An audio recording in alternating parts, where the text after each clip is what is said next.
世界を愛で包むヒマラヤ大聖者ヨグマたちから、日々を懸命に生きるあなたへ言葉のプレゼント。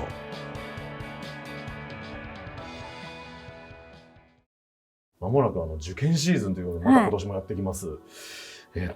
の中には私もそうだったんですけど、いざテストになると緊張して自分の力が出せないっていう、若い方の言葉で豆腐メンタルっていう言葉があるんですよね。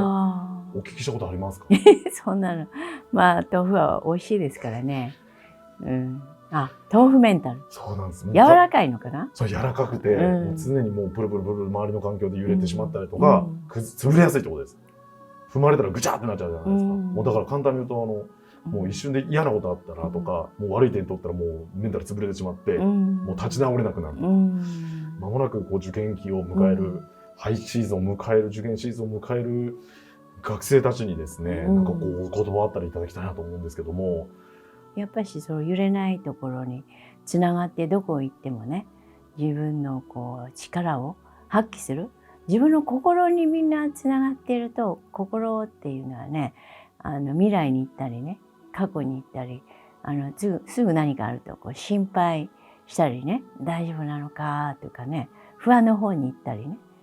豆腐が揺れるってことであればね、揺れる方に行ってしまって、人と比較したりね、で過去の失敗を思い出したりね、自信がない方に意識がつながったり、大丈夫っていう方じゃない否定的な思いに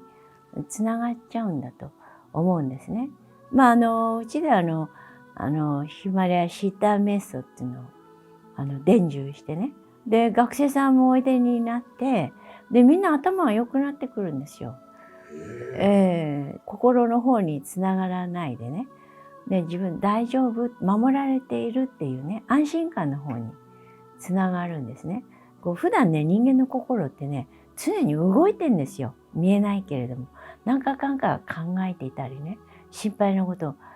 えていたり、何か欲しいなとかいろいろ探してたりね、心が休まっていないんですね。で特に勉強をしている人はもう次が次へ詰め込んでいますから、詰め込んで中で整理整頓してね、理解して、これはどういう意味なのかって深い理解をして自分のものにするっていう、ただ暗記して詰め込んでるから、多分いざつ時になんか浮かんでこなかったり、パニックってしまったりね、試験の時にね。だから理解して自分のものにしていくと湧いてくるっていうか、だから暗記だけするっていうよりもゆとりっていうね、理解したり、そういう間を置くっていうね、修行するといいのかなって。だからそれが瞑想なんですけれども、その瞑想の中に集中するっていういい波動につながって集中するっていう部分もあるし、それで心配とかそういう焦りとかそういうものから離れるっていうね、こういう否定的な心から離れるっていう修行になってるんですね。だからみんな心と常に一体になってるから、心配、もう自分は心配性だとかね、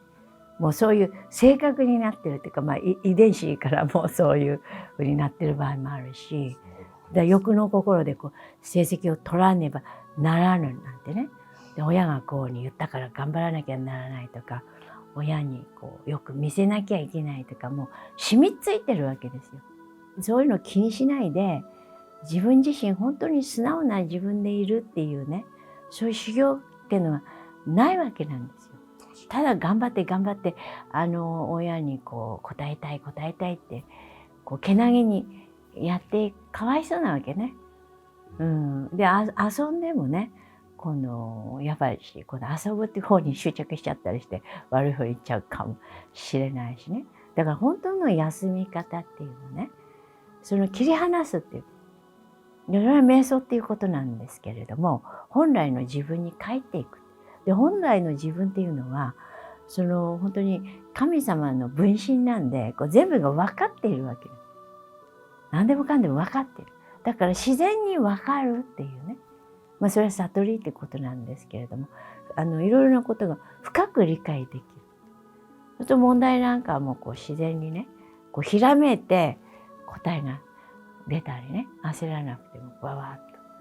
と解けるっていうかね、ですごく面白くなるっていうか、だから何かすごく暗記して勉強して用意したからできるつもりじゃなくて、むしろその瞑想を取り入れた方が頭がよく、理解力とかね、直感力とかね、それからこうそれをこう一つのことをやり続ける筋肉の力とか、総合的にいろいろいいものが身につくんですね。で、生命エネルギーが満ちて疲れを感じないとかね、ヒマラヤシッダ瞑想をされるとね、特になんでそれがいいかっていうと、いろいろ瞑想がいろいろあるんだけども、やはり源からのパワーを引き出してくださるのでね、すごくいいわけです。こう今にして余計なことを考えないでね、で答えがスーッと出てきて上がらない、その場合の空気に飲まれないように、こう周りの人が利口そうだなとかこういろいろ思わないでね、自分に自信を持ってね、こうやることがね、こうリラックスをして勉強をして、こう整理整頓も瞑想中にいろいろな吸収したものが整理整頓されてね、いらないものを捨てられてね、身につくっていうか、苦しい時の神頼みもありますけど、受験にね受かりますようにとか祈願っていうのも、うちでもやってますけど、そういうのね、特にヒマラヤ聖者の祈願はいいのでね、そういうのやっていただくと気持ちもね、もうそこにお願いしたから大丈夫っていうとね、ご余計な心配しないで本当に実力が出てね、発揮できて答えがしっかりできると。で、日々の勉強もね、すごくスーッと入っていくわけですよ。だから悪い習慣がねなくなって、悪い心の癖が取れちゃう。心配する癖とかね、人と比較する癖とかね、周りを気にする。で、親御さんの言葉がこうね、こう恐れになってるかもしれないし、前ちょっと叱られたことがトラウマになってるとかね、でなんか前失敗したこともトラウマになってるとかね、そういうのも全部消えて今にいることができるようになるんですね。瞑想していくと頭の中が整理整頓されるんですよ、積極的に。だから深く眠れるように、よく休んでこうやってパッてまた回復してひらめいていく。記憶力にもね、定着にもいいかもしれないですし、体力も回復してるからね、次の日の意欲にもね、だから質が良くなるんですね。だからその瞑想の波動っていうのがあって、それでこうマッサージみたいにでね、すごく記憶力を良くする秘法があるんですよ。そういう波動を作り出して頭の中を満たしたりで、お腹のこう静下丹田を鍛えていくっていうね、こうどっしりとした人になっていくっていう秘法があるんですね。でそういうものをお教えして、こう生命エネルギーがお腹にあるんですね。そういうところエネルギーが満ちてこう気がこう上昇しちゃうとね、上がっちゃって、こういざ試験の時にこう落ち着かないわけで、気をコントロールする。残り10分しかないとかってやると、もうパニックっちゃって。そうですね、練習してこないといざつ時ね、余裕がない。それは受験生必見ですね。今の話は。だからもうどんどん頭良くなりますよ。だから1知って10知るみたいに。1知って10知る。それは楽だ。私も欲張りの時があったんで、こう本屋さん行くとこう全部本があってさ、これ全部読まないと頭良くならないんだなんて思った時ね、ちょっと大変だなと思って、一時期ね、本をずーっともう初期の頃ね、本屋行くとこう気に入った本をね全部買うっていうのが趣味でね、一冊じゃなくて全部買うわけですよ。で次行った時もうないし、それを探すのものすごい大変なのね。どこだったかしらって。だったらその時いいと思ったものを買った方がいいってこうで死ぬまでにいつか読めばいいとは思ったんだけども、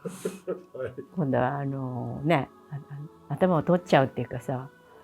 空になって心を超える修行がサマディっていうのね。から今度はできるだけ本を読まないようにするっていう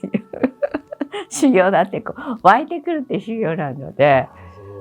でなんか人の本読んでこうその人の意見を言うっていうのは嫌なんで、自分でこう発見しないと嫌なんで読まない主義っていう。でもまあね、素晴らしいアイデアもいっぱいあるから読んだ方がいいにはいいんですけどね。今度はさらに源の真理を